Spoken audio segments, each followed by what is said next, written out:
Welcome to toss talks cricket. இன்னைக்கு நம்ம என்ன பார்க்க போறோம்னா இந்தியா வர்சஸ் இங்கிலாண்டோட ஃபர்ஸ்ட் ஓடிஐயோட ரிவ்யூ. இந்தியா கம்ஃபர்டபுளா வின் பண்ணிட்டாங்க. நடுவில் கொஞ்சம் சொதப்புறமா இருந்தாலும் ஈஸி கடைசியில் ஈஸியாக அடிச்சு வின் பண்ணிட்டாங்க. சுப்மன் கில்லோட ஒரு சரியான நாக், கடைசியில் அக்சரோட த்ரஸ்ட்னால ஈஸியாக பேட்டிங்கில் அடிச்சு வின் பண்ணிட்டாங்க. விஸ்வா ப்ரோ சொல்லுங்க. ஏலியான்னு தோச்சனா it's a good win. First win இந்த யூகே டூர்ல வந்து முதல் வின் தான். ஒரு 7 T20 வச்சு செஞ்சுட்டாங்க. நான் தான் ப்ரெடிக்ட் பண்ண மாதிரியே இந்தியா இந்த மேட்ச் ஜெயிச்சிட்டாங்க. நான் யார் நம்பி சொல்லல, ஒரே ஆள் நம்பி தான் சொன்னேன், அது பும்ரா. பவுலிங் அட்டாக் வந்து அன்பிளேயபிளா இருப்பாரு பும்ரா அந்த கண்டிஷன்லாம். அதே மாதிரி தான் இருந்தாரு. ஃபர்ஸ்ட் அந்த 10-15 பால் டக்கேட்டுக்கும் ஒன்றும் புரியல, பெத்தலுக்கும் ஒன்றும் புரியல. ஆக்சுவலி நான் என்ன நினைச்சேன்னா பெத்தலை வந்து அவங்க ஓப்பன் பண்ணுவாங்களான்னு டவுட்டா இருந்துச்சு. நான் பட்லர் தான் எதிர்பார்த்தேன். அந்த பொசிஷன்ல சரி அவர் ஓப்பன் பண்ணியிருக்காரு. அவர் ஓப்பன் பண்ணுவான்னு நெனச்சேன். பெத்தல அவங்க ஓப்பன் பண்றது வந்து எனக்கு எந்த விதத்துல நல்லதுன்னு தெரியல ப்ரோ. ஏன்னா, அவர் நம்பர்ஸா இருக்கட்டும், என்ன வேணா இருக்கட்டும். அது மிடில் ஓவர்ல மட்டும் தான் நல்லா பெர்ஃபார்ம் பண்ணியிருக்காரு. அட் தி டாப் வந்து எங்கேயுமே பெர்ஃபார்ம் பண்ணல. அது கொஞ்சம் சர்ப்ரைசிங்கா இருந்துச்சு. இங்கிலாந்து அந்த மாரி பண்ணுவாங்களான்னு எதிர்பார்க்காத மூவ் பண்ணிட்டாங்க. And again one man Bumrah. Just amazing. And நான் ஒண்ணே ஒண்ணு சொல்லணும்னு ஆசைப்பட்டேன். நம்ம இந்தியா டீம்ட்ட ஓகே. நம்பர் 5 வரைக்கும் நல்லா பேட்டிங் ஆடுறாங்க இல்லன்னு சொல்லல. நீங்க அக்ஷர் பட்டேலும், வாஷியும் ரொம்ப கஷ்டப்பட்டு தான் ஆடுனாருன்னு சொல்லல. But either one of Washi or தூபேக்கு பதிலா ஒரு விக்கெட் டேக்கரான குல்தீப் யாதவ் எடுத்துட்டு வந்தே ஆகணும். பிகாஸ் மிடில் ஓவர்ஸ்ல ரொம்ப ஸ்ட்ரகிள் பண்ணாங்க. பேக் டு பேக் வந்த 12 ஓவர்ல இருந்து 17 ஓவருக்குள்ள 4-5 விக்கெட் கட கட கடன்னு விழுந்துருச்சு. அதுக்கப்புறம் நீங்க பாத்தீங்கன்னா விக்கெட்டே விழல. ரொம்ப ட்ரை ஆயிடுச்சு. விக்கெட்டே வராம அவங்க ரன் வர ஆரம்பிச்சிச்சு. மொமெண்டம் பிடிக்க ஆரம்பிச்சிட்டாங்க. தட் 20 ஓவர்ஸ் 25 ஓவர்ஸ் வந்து ஒண்ணுமே பண்ண முடியாம இருந்துச்சு இந்தியானால.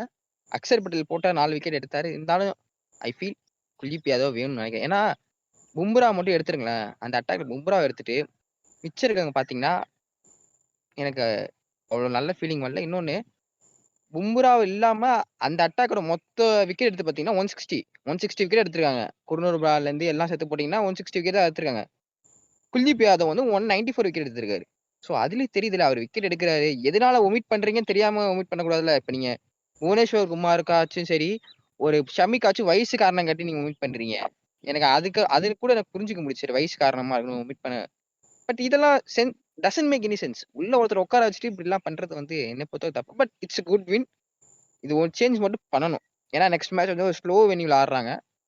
லோ ஸ்கோரா தான் வரும் நான் எக்ஸ்பெக்ட் பண்றேன் அடுத்த மேட்சும். அடுத்த மேட்ச் ஜெயிச்சாங்கன்னா சீரிஸ் ஒயிட் வாஷ் பண்ணிடலாம். இங்கிலாண்ட ஒயிட் வாஷ் பண்ணிடலாம். இது அடுத்து இங்கிலாண்டோட பேட்டிங் பத்தி பேசிடலாம். சூப்பரான ஒரு ஸ்டார்ட் கிடைச்சு 60 ஃபார் நோலாஸ் அந்த அந்த அளவுக்கு போயிட்டாங்க. என்னடா விக்கெட் விழுன்னு பார்த்தா அதுக்கப்புறம் டக்கெட் வேலையை காமிச்சிட்டான். ஸ்கேம் பண்ணியே அவன் என்னைக்காவது ஒரு நாள் தான் அடிப்பான். அந்த குர்னூர் ப்ரோ வம்பிழுத்ததுனால தான் இந்த இந்த அளவுக்கே அவன் ஸ்கோர் வந்துச்சு. சொல்லுங்க ப்ரோ, இங்கிலாண்டோட பேட்டிங் பத்தி சொல்லியிருங்க. ஜோரூட்டோட 76, ஜோரூட் செம்மையானாரு. டாவ்சன் கூட ஒரு நல்ல பார்ட்னர்ஷிப். இங்கிலாந்து நல்லா ஸ்டார்ட் பண்ணாங்க இன்னிங்ஸை. ஸ்டார்ட் பண்ணி கொஞ்சம் நல்லா கொண்டு போயிட்டு இருக்கும்போது திடீர்னு டக்குன்னு விக்கெட்ஸ் விழுந்துச்சு. நான் கூட போலர்ஸ் நல்லா பண்றாங்கன்னு சொல்லிட்டு ஹவுஸ் போட்டேன். ஆனா எங்கன்னா மிடில் ஓவர்ஸ்ல விக்கெட் எடுக்கிற கேப்பபிலிட்டி நம்ம போலர்ஸ் கிட்ட இல்லையோன்றது அப்பதான் எனக்கு ஃபீல் ஆச்சு. அந்த ஜோ ரூட்டும் டாஸனும் மேட்ச் வின்னிங் பார்ட்னர்ஷிப் போட்டாங்க. ஆக்சுவலி நமக்கு கிடைச்ச போலிங் ஸ்ட்ரைக்கு அவங்கள ஒரு 200 கூட ரெஸ்பெக்ட் பண்ணிருக்கலாம். குல்தீப் ஆனா பண்ண ஆடிருந்தா முடியல. அவுட் பண்ணிருக்கலாம் bro. கண்டிப்பா பண்ணிருக்கலாம். குல்தீப் ஆடிருந்தா பண்ணிருக்கலாம். ஏன்னா ஒரு விக்கெட் டேக்கிங் போலர். சோ இங்கதான் எனக்கு வந்து மிடில் ஓவர்ஸ்ல விக்கெட் டேக்கர்ஸ் இல்லையோ அப்படின்றது எனக்கு ஃபீல் ஆச்சு.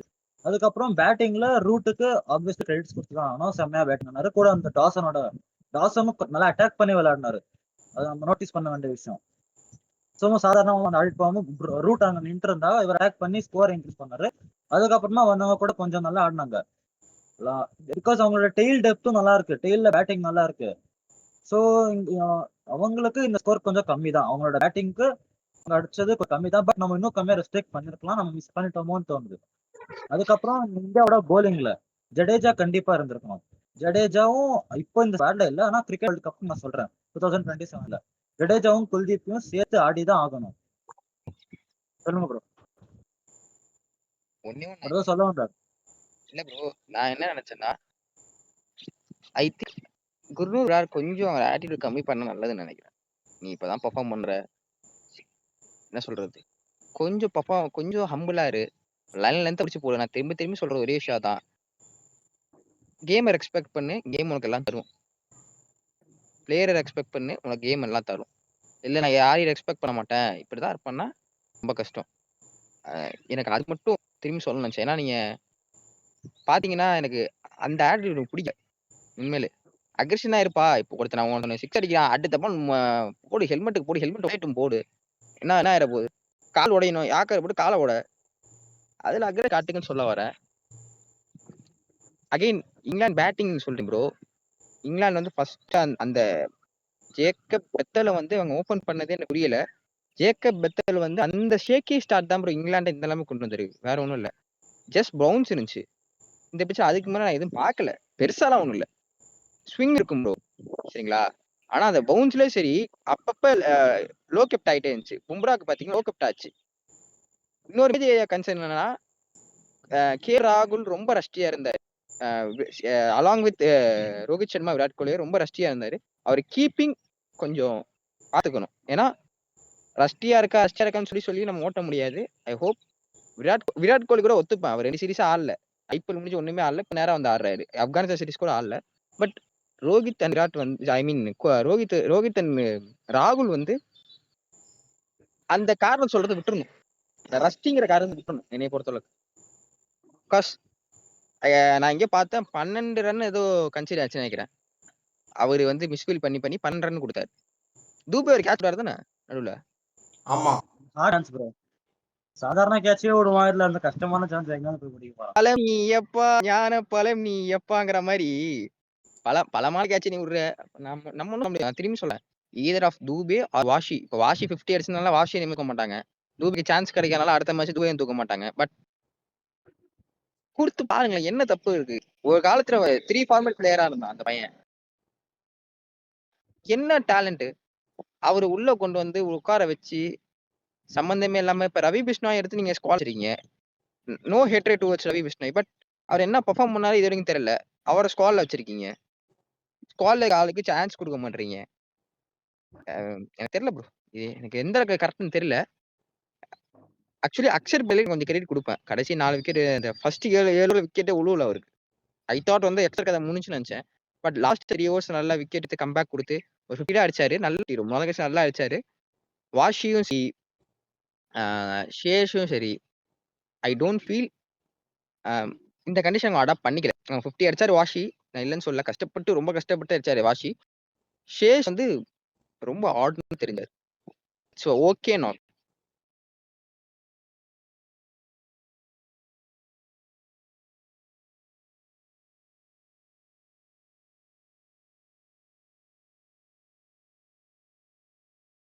பிரசித் என்னாச்சு ப்ரோ? கிருஷ்ணாவோட சூப்பரான பவுலிங் பெர்ஃபார்மன்ஸ். லாஸ்ட் T20 நல்லா போட்டான். இப்போ ODI நல்லா போட்டான்.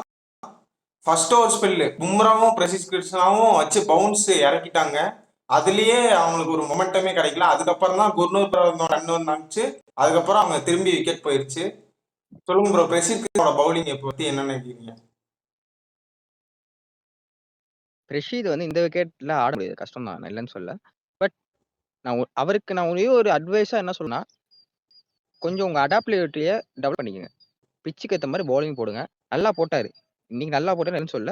பட் எல்லாரும் நல்லா போடணும். அதான் சொல்ல போறேன். நீங்க வந்து ஒரு ஆட்கள லீடா தான் போகணும். ஓகேங்களா? இந்தியா அதனாலதான் உங்களை எடுத்து விளையாடுறாங்க. நீங்க நல்லா பவுன்சி ட்ராக் நல்லா போடுறீங்க. பட் அந்த பிட்ச்ல ஒண்ணுமே இல்லாத போது ஒரு மூளையை யூஸ் பண்ணி போடுங்க. பிகாஸ் உங்கள்ட்ட ஸ்கில் இருக்கு. நீங்க நினைச்சா பண்ணலாம். அகைன் நான் திரும்பி குன்னூர் பிராக் தான் வரேன். அந்த 2 ஓவர் 2 ஓவர் ஆஃப் குன்னூர் பிராக் வந்து அந்த ஃபர்ஸ்ட் 10 ஓவர்ஸே மாத்தி விட்டுருச்சு. ஆக்சுவலி ரொம்ப தடவிட்டு இருந்தாங்க இங்கிலாந்து.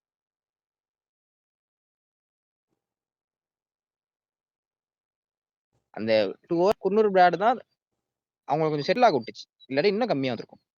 ஸோ நான் என்ன சொல்றேன்னா, ஒரு கிரேட் உங்க பக்கத்துல பும்ராங்க கிரேட் உங்க கண்ணு முன்னாடி இருக்காரு. அவர் பண்றாரு. ஒரு பேட்ஸ்மேனை வந்து யோசிக்க வைக்கிறாரு அப்படின்னா அவர்கிட்ட கத்துக்கணும். ஒரு வீடியோல அஸ்வின் சொல்லியிருப்பாரு. அவர் வந்து சிஎஸ்கே போனப்ப முத்தையா முரளிதரன் அந்த மாதிரி ஒரு பெரிய பெரிய போலர் கிட்ட போய் கத்துக்கிட்டேன் அப்படின்னு சொன்னாரு. அந்த வீடியோ சொன்னாரு. அதுதான் நான் இவங்களுக்கு சொல்ல வரேன்.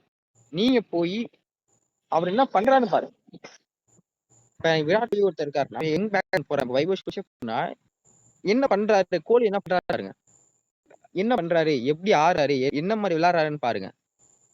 இப்போ ஒரு ஒரு ஃபாஸ்ட் பாலா போனீங்கன்னா பும்ரா என்ன பண்றாருன்னு பாருங்க. ஒரு புவனேஸ்வர் குமார் என்ன பண்றாரு பாருங்க. இப்ப ரஷிக் டார்லாம் இருக்காரு, அவருக்கு நல்ல ஒரு ஆப்பர்ச்சுனிட்டியா இருக்கும். நான் அதான் சொல்றேன், பிரசித் கிருஷ்ணாக்கு சரி குரூர் பேக் சரி அவரை பாருங்க. பட் பிரசித் கிருஷ்ணா நல்லா போட்டாரு, பிரமாதமா போட்டாரு. No denial of that.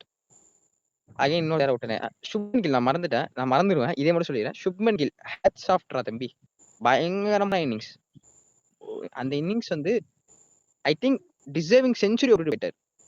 Injury வந்தாலும் டிசர்விங் செஞ்சுரி விட்டு போட்டாரு. ஹோப் அடுத்த மேட்ச் வருவான்னு நான் நம்புகிறேன். ஏன்னா நியூஸ் பார்த்தேன், அவர் அடுத்த மேட்ச் வந்துருவாரு, அவைலபிள் தான் மாதிரி போட்டுருந்துச்சு.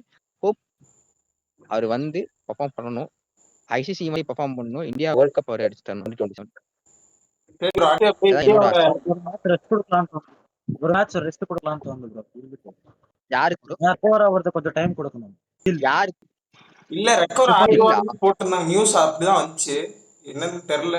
அது இருந்தா அந்த ஒரு மேட்ச் மட்டும் உட்கார வச்சுட்டு நெக்ஸ்ட் மேட்ச் தான் சான்ஸ் கொடுக்கணும். ரிஸ்க் எடுக்க வேண்டாம். ப்ரோ, இல்ல எனக்கு தெரிஞ்சு அவங்க அந்த ரிஸ்க் எடுக்க மாட்டாங்க. அவர் அவைலபிளா இருந்தானா ஆடிடுவாங்க. ஏன்னா அந்த சீரிஸ் அவங்க ஜெயிச்சே ஆகணும். கம்பீர் தலை வந்து உருண்டுட்டு இருக்கு. கம்பீர் அகர்கர் தலை தான் உருளும். ஒரு மேட்ச் தோத்தா கூட சீரிஸ்ல முடிச்சிருவாங்க. ப்ரோ கில்லு அகைன் தலையே நெக்ஸ்ட் ஒரு மேட்ச் மாதிரி இருந்துச்சு. அவனுக்கும் பேட்டிங்ல ஓவர்சீஸ்ல பர்ஃபார்மன்ஸே இல்லை. இதுதான் அவனோட ஃபர்ஸ்ட் 50 சனா கண்ட்ரீஸ்ல. இதுக்கு முன்னாடி ஹையஸ்ட் ஸ்கோரே 28 தான் இருக்கு, சவுத் ஆப்பிரிக்கால அடிச்சிருக்கான். அதனால அவனுக்கும் இந்த ஸ்கோர் ரொம்ப உதவியானது. சரி ப்ரோ, அப்படியே நேரா பேட்டிங் வந்துரும். இந்தியாவோட batting, Rohit Sharma 8 failure, big score வர எல்லா மேட்சும். ஒரு லாஸ்ட் ஒரு 10-15 மேட்ச் எடுத்து பாத்தீங்கன்னா ரோஹித் சர்மா எல்லா மேட்சும் ஸ்டார்ட்ஸ் கிடைச்சிக்கும். 15, 20, 30, 25, 30 அதே மாதிரிதான் போயிருப்பாரு. பிக் ஸ்கோர்ஸ் வரல, ஒன்னு நடுவுல 1-2 50 வந்திருக்கும். சொல்லுங்க ஹரிஷ் ப்ரோ, ரோஹித் சர்மா பத்தி என்ன நினைக்கிறீங்க, அவர் என்ன பண்ணலாம்? ரோஹித் சர்மா பத்தி என்ன நினைக்கிறேன்னா, அவர் வந்து அட்டாக் பண்ணி ஆடாம அவரோட மைல்ஸ்டோன்காக ஆட வேண்டிய டைம் இது. ஏன்னா அவர் எப்ப டிராப் பண்ணுவாங்கன்னு தெரியல. அவரும் சரி கோலியும் சரி இனிமே எல்லாம் அவங்க டீமுக்காக ஆடக்கூடாதுன்னா அவங்களோட பிளேஸ் ரொம்ப முக்கியம். இந்த வேர்ல்டு கப்புக்கு அவரோட எக்ஸ்பீரியன்ஸும் முக்கியம், அவங்க ஆடுறது ரொம்ப முக்கியம். அவங்க அதை ஆடணும்னா முதல்ல இங்க அவங்களோட பர்சனல் மிஸ்டேக்ஸ் பார்க்கணும். Actually I'm not a big fan of personal milestones. But இங்க எதுக்குன்னா இல்லைன்னா தூக்கிடுவாங்க. இப்படா சாக்கு கிடைக்கும் தூக்கி போடலாம்னு சொல்லிட்டு கழுகு மாதிரி காட்டினாங்க. சோ அவங்க வந்து மைல்ஸ்டோன்காக கொஞ்சம் பொறுமையா ஆடிக்கலாம், ஒன்னும் தப்பு இல்லை. அடிச்சுதான் ஆடுவான்னு சொல்லிட்டு இல்லாம பொறுமையா ஆடணும். ப்ரோ ரோஹித் ரெண்டு சர்மா பேருமே ரோஹித் சர்மாவும் ரோஹித் கோலியும் சர்மா ரஷ்யா தெரிஞ்சாங்கன்னு சொன்னீங்க. எல்லா சீரீஸும் இதே மாதிரிதான் சொல்லிட்டு, ஆஸ்திரேலியாலையும் இதே மாதிரிதான் ஆச்சு லாஸ்ட் டைம். கோலியும் ரோஹித்தும் கோலி வந்து ரஷ்யா தெரிஞ்ச ஆட்டிங்களா ஆஸ்திரேலியா சீரீஸ்ல, அதனாலே அப்படியே ஃபர்ஸ்ட் 2 மேட்ச் அவுட் ஆயிட்டு இருந்தாரு. இப்ப பார்த்தா ரோஹித் சர்மாவும் ரஷ்யா இருக்காரு, கோலி ரஷ்யா இருக்காரு. இப்ப ராகுலோட நடுவுல வேற டெஸ்ட் கிரிக்கெட் இது நடுவுல ஆடுவாரு. இப்ப இவங்க ரஷ்யா இருக்காங்கன்னு எல்லா சீரீஸும் சொல்லியே ஓட்ட முடியாது. நடுவுல ஏதாவது கிரிக்கெட் ஆடி ஆகணும். இங்கிலாந்துல ஒன் டே கப் அந்த மாதிரி நடக்கும். இவரும் ரோஹித் சர்மா டொமஸ்டிக் ஆடலாம். அதை பண்ணாம ப்ரோ இருந்தா இதே மாதிரி தப்பிச்சிட்டு முடியாது bro. Bro one Vijay thing, Hazare டிராஃபில ஆடணும் ப்ரோ. இல்ல ஒன் திங் நான் என்ன பார்த்தேன்னா, கோலி வந்து அந்த ஆஸ்திரேலியன் சீரிஸ்க்கு அப்புறம் வச்சுக்கலாம், ஆஸ்திரேலியா சீரிஸ் லாஸ்ட் மேட்சா இருக்கட்டும், அகைன் சவுத் ஆப்பிரிக்கா சீரிஸ் நினைக்கிறேன் இந்தியால, ம். நம்ம ரைட், அந்த சவுத் சீரிஸ் ஆப்பிரிக்கா. வரும். அதாவது ஒரு பேய்த்தனமா பெர்ஃபார்ம் பண்ணாரு.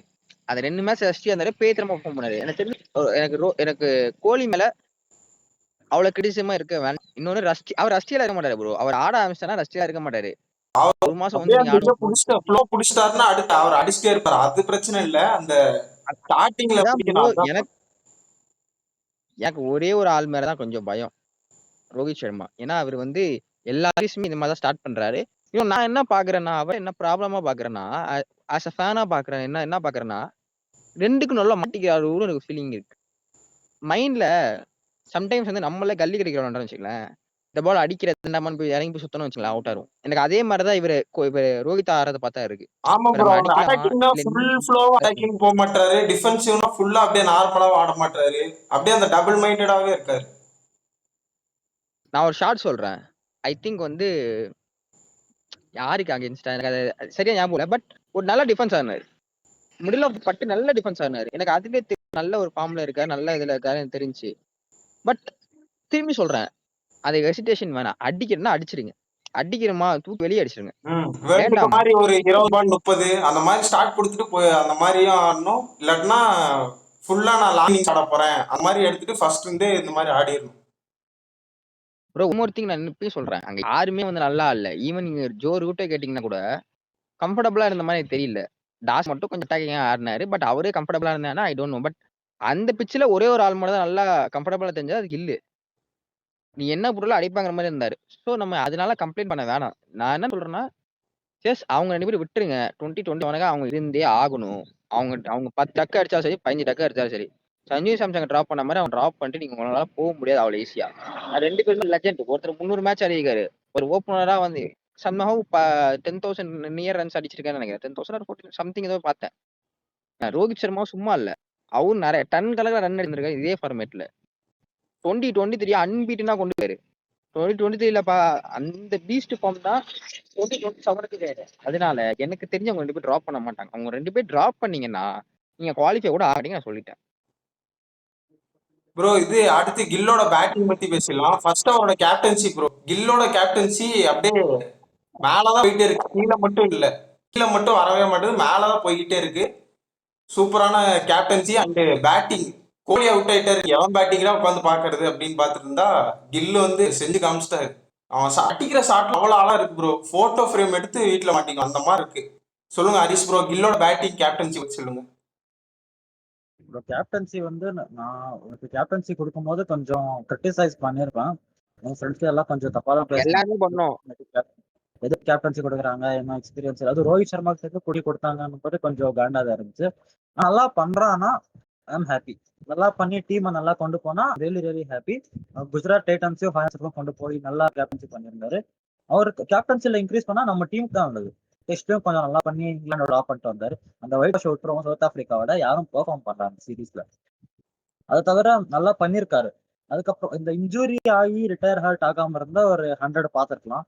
ரொம்ப கிளாஸியா விளையாடினாரு. ரொம்ப சூப்பரா ஷார்ட் செலக்ஷன்ஸ் எல்லாம் ஒரு அருமையா இருந்துச்சு. நல்ல பேட்டிங் ப்ரோ. என்ஜாய் பண்ணி பார்த்தேன். இன்னும் கொஞ்சம் ஆடலாம்னு தோணுச்சு. இருந்தா ஒரு 150 போடலாம்னு எனக்கு தோணுது. கில்லு வெளியே அவர் ரிட்டையர் ஆகிட்டு வெளியே போனோடனே டப்பு டப்புன்னு ஒரு 2 விக்கெட் வச்சு கடைசி வந்தா அப்போ நான் கொஞ்சம் பயந்தேன். ஒரு செகண்ட் அப்படியே கொலாப்ஸோ நினைச்சேன். அடுத்தலாம் பாருங்க, அக்ஷர் பட்டேல் நேத்தோ அதிசயமா அடிச்சிட்டான். அதான் தூபே நம்ப முடியாது. கேஎல் ராகுல் ரிலையபிள் தான். பட் எப்போ அடிப்பாரான்னு கூட தெரியல. நேத்து அவரும் அவுட்டு. அதுக்கப்புறம் பார்த்தா டெய்ல் தான். எவனுமே இல்லை அடிக்கிறதுக்கு. அக்ஷர் அக்ஷர் ஒரு பட்டேல் டப்புன்னு ஒரு கவுண்டர் அட்டாக் கொடுத்தான் ப்ரோ. சரியான கவுண்டர் அட்டாக். அக்ஷரோட பேட்டிங் பத்தி சொல்லுங்க விஸ்வா ப்ரோ. ரொம்ப நாள் கழிச்சு பழைய அக்ஷரை பார்த்த மாதிரி இருக்கு. அதாவது ப்ரோ இந்த மாதிரி ஆடினா எனக்கு பரவாயில்ல. தொசுக்கி ஆடாம இந்த மாதிரி ஆடுங்க. நல்லா ஆடினாரு. அத்துக்கு அப்படிதான் ப்ரோ ஆடணும். அடிக்கிறியா பட்டாம் பாக்கிய படாட்டி லேகம் தான். பரவாயில்ல என்ன இருப்போகுது உன்னை டிராப் பண்ண போறான் அவ்வளவுதானே. தலையை சீருவாங்க. ஸோ அந்த ஆடிட்டு வந்து ஆடினாரு. நல்லாவே ஆடினாரு.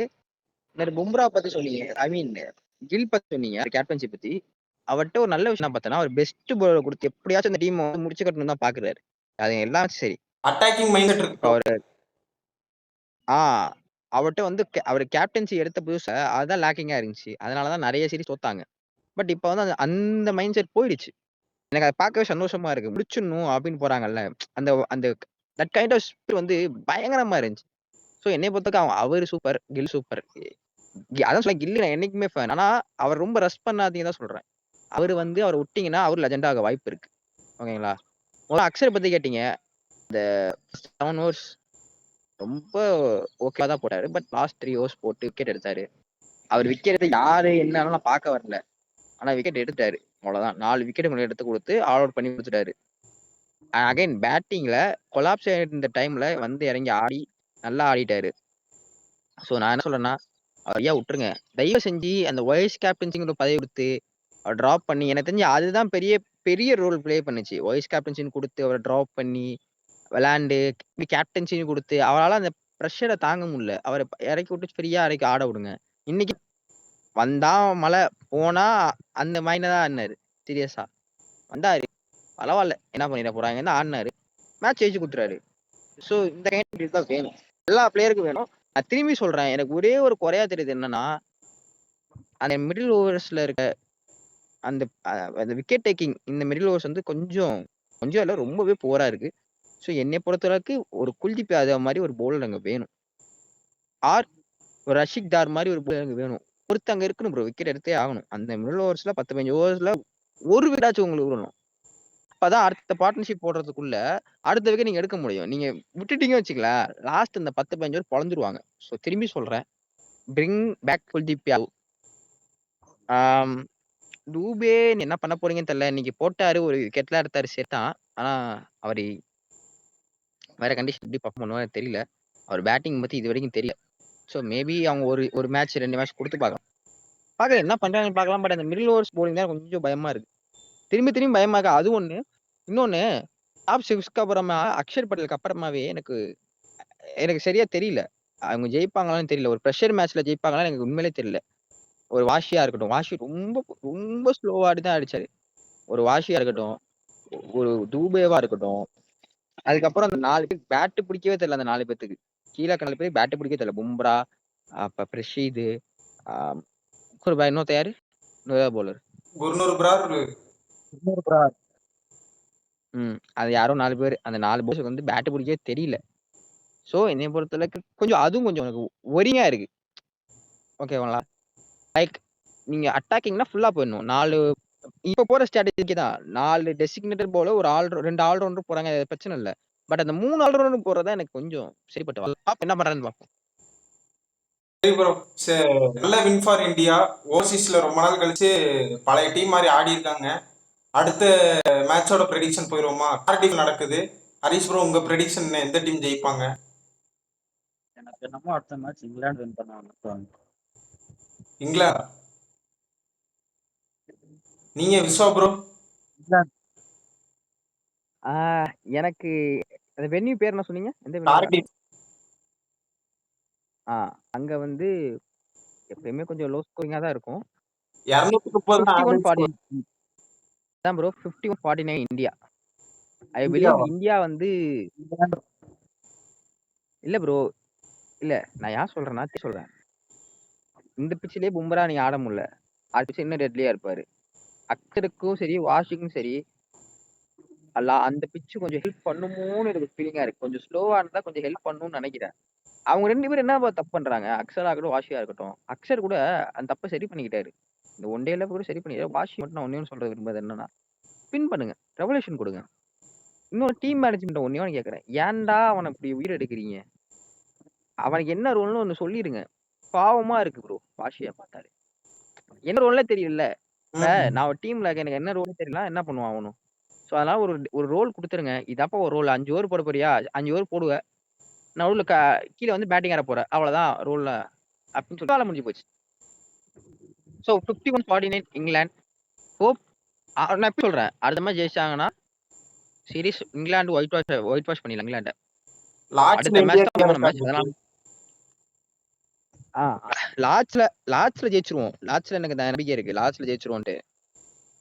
ஏன்னா லாங்கர் ஃபார்மன்ஸ் வந்து இங்கிலாந்து வந்து கொஞ்சம் கேஸ் தான். நான் ஷார்ட் ஃபார்மன்ஸ் தான் இங்கிலாந்து இருப்பேன். லாங்கர் ஃபார்மன்ஸ்ல வந்து டெம்போ தெரியல. இப்ப பேட்ச் வேற போயிட்டாரு டெஸ்ட் கிரிக்கெட்ல. சோ அதுல யார் கோச்சாலும் தெரியல. அவங்க டெம்போ சொல்லி கொடுத்ததான் உண்டு. இன்னொன்னு Fleming வருவாரு bro. யாரு Fleming. தயவு செஞ்சு ஜாலியா எடுத்து விளையாண்டுக்கிட்டுங்க. நான் ரோஸ்ட் பண்ணக்கூடாது. தலைவன் T20லயே டெஸ்ட் ஆட கத்து கொடுத்தவன். இன்னும் அங்க டெஸ்ட்ல போனா நல்லா கத்து கொடுத்துருவாரு. Don't worry bro. Bro rumour வேற வருது. ஹேமங் பதேன தான் நினைக்கிறேன். அந்த ஒரு மீம் வரும் தெரியுமா? விடுதலையான சவுக்கு சங்கர் கைதானார்னு. அந்த மாதிரிதான். ஆமா ப்ரோ. அடப்பாங்களான்னு. Okay bro. ஐபிஎல் பத்தி பேசணும். ஐபிஎல் ட்ரேட் ரூமர்ஸ் தனியா வீடியோ போடலாம்.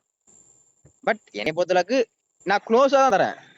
ஏன்னா இந்த வந்து ரொம்ப க்ளோஸா தரேன். 51-49 ரொம்ப ரொம்ப க்ளோஸான வேஜ் தான். இந்தியாவுக்கு அதுவும் தரதுக்கான பும்ரா ஒரு ஆள் தான்.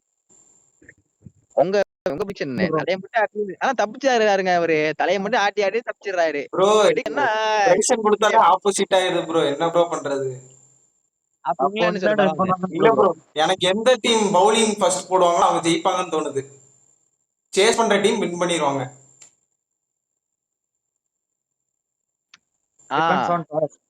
இப்ப சொன்னீங்களே இது லாஜிக் இருக்கு. வாய்ப்பு இருக்கு ப்ரோ. திரும்பி சொல்றேன், அந்த பிச் டஃப்பா இருக்கும். அந்த பிச் டஃப்பா இருக்கும். கொஞ்சம் ஸ்டிக் ஆன் பண்ணி காஷ்ல அக்ரஷன் மோட்ல ஆடினாங்கன்னா இந்தியாவுக்கு பயங்கர வாய்ப்பு இருக்கு. நான் அடிச்சுட்டு வந்தே ஆகணும் ப்ரோ. ஆனா இங்கிலாந்தோட எக்ஸ் கிரிக்கெட்டர் நம்ம இந்தியா டி20 டீம் பத்தி ரொம்ப ஒரு மாதிரி பேசிட்டாங்க. அவங்களுக்கு நம்ம திரும்பி ரிவெஞ்ச் கொடுத்தே ஆகணும். நம்ம மரியாதையை மீட்டுட்டு வரும். இன்னும் நான் சாயந்தரம் 5:30 மணிக்கு மேட்ச் போட்டு வச்சிருக்காங்க பைத்தியாருங்களாட்ட. எங்க ப்ரோ விடிய உட்காந்து மேட்ச் பார்க்கணும். அவ்வளவுதான், நைட் அந்த நைட்டு தான் அர்ஜென்டினா ஃபுட்பால் மேட்ச் மாதிரிதான் ஆகி போச்சு இப்ப. அர்ஜென்டினா மேட்ச் வேற இருக்குது எப்ப மேட்ச்? இன்னைக்கு நைட்டு 12:30 மணிக்கு.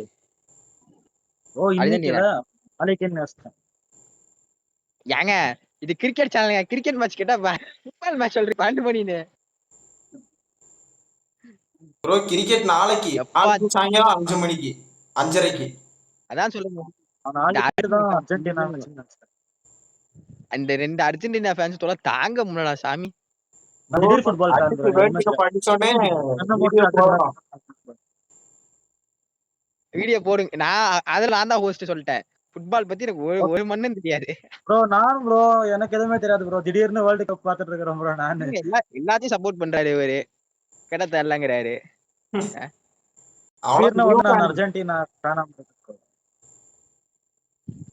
சரி ப்ரோ, வீடியோ முடிச்சிடலாம். FIFA வேர்ல்ட் கப் யாரு அடிக்கிற முக்கியம் இல்ல. ICC வேர்ல்ட் கப் 2027 இங்க அடிக்கிறோம். ப்ரோ இதே மாதிரி போய் அடிக்கிறோம். நம்பிக்கையே வர மாட்டேது ப்ரோ. அதான் ஃபுட்பால் ஃபாலோ பண்ணிட்டு இருக்கோம். எனக்கு வந்து நான் திரும்பி சொல்றேன், சில பிரச்சனை இந்த டீம்ல இருக்கு. அதை சால்வ் பண்ணிட்டாங்கன்னா இந்த டீமை தடுக்கவே முடியும். சில ப்ராப்ளம் இருக்கு.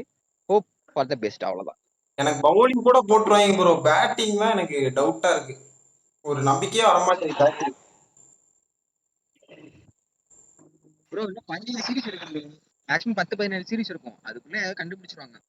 ஒரு இதை கண்டுபிடிச்சிருவாங்க. சரி ப்ரோ, வீடியோ முடிச்சிடலாம். அடுத்த வீடியோல பார்ப்போம். Bye bro. Bye bro.